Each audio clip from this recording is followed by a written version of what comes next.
German chancellor Frederick مرز نے ایران کو خبردار کیا ہے کہ اگر کشیدگی میں جلد کمی نہ ہوئی اور ایران مذاکرات کی میز پر نہ آیا تو امریکہ ایران کا جوہری پروگرام تباہ کر سکتا ہے۔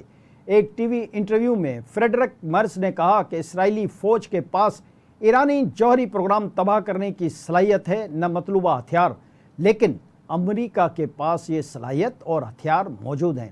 جرمن چانسلر نے کہا کہ اسرائیلی حملوں کے بعد ایرانی حکومت کمزور پڑ چکی ہے۔ دوسری جانب امریکہ کے صدر ڈونلڈ ٹرمپ نے ایران کو مخاطب ہوتے ہوئے کہا ہے کہ غیر مشروط ہتھیار ڈالو۔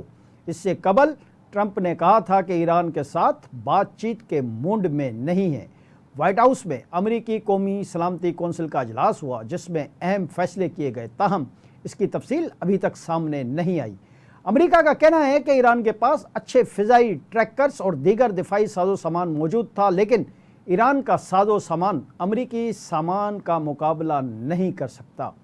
امریکہ کے صدر ڈونلڈ ٹرمپ نے ایران کو مخاطب کرتے ہوئے کہا ہے کہ غیر مشروط ہتھیار ڈالو۔ اس سے پہلے ٹرمپ نے کہا تھا کہ ایران کے ساتھ ہماری بات چیت چل رہی ہے، اب کہتا ہے کہ بات چیت کے موڈ میں نہیں ہے۔ وائٹ ہاؤس میں امریکی قومی سلامتی کونسل کا اجلاس منعقد ہوا جس میں اہم فیصلے کیے گئے، تاہم اس کی تفصیل ابھی تک کہیں بھی سامنے نہیں آ سکی۔ جس سے پہلے امریکی صدر ڈونلڈ ٹرمپ کا ایران کی فضائی حدود پر مکمل کنٹرول حاصل کرنے کا دعویٰ سامنے آیا تھا۔ امریکہ کا کہنا تھا کہ ایران کے پاس اچھے فضائی ٹریکرز اور دیگر دفاعی ساز و سامان موجود تھا، لیکن ایران کا ساز و سامان امریکی ساز و سامان کا مقابلہ نہیں کر سکتا۔